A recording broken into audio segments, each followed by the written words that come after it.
મિત્રો, Jasadhar animal care centre પરથી 4 સિંહને જંગલમાં મુક્ત કરવામાં આવ્યા છે, જ્યારે એક માદા અને 2 સિંહ બાળ હજુ સારવાર હેઠળ છે.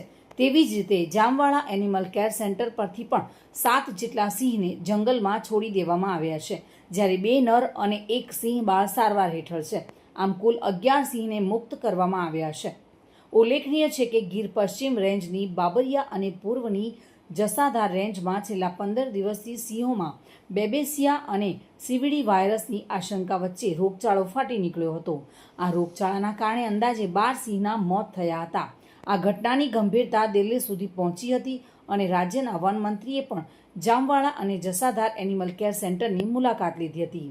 આ પરિસ્થિતિને પગલે કુલ 17 સિંહને એનિમલ કેર સેન્ટરમાં આઇસોલેટ કરવામાં આવ્યા હતા. તેમાંથી 7 જેટલા સિંહ જસાધાર એનિમલ કેર સેન્ટરમાં અને 10 સિંહ જામવાળા એનિમલ કેર સેન્ટરમાં રાખવામાં આવ્યા હતા. જોકે આ 17માંથી 11 સિંહમાં જે જંગલમાં હાલ મુક્ત કરવામાં આવ્યા છે.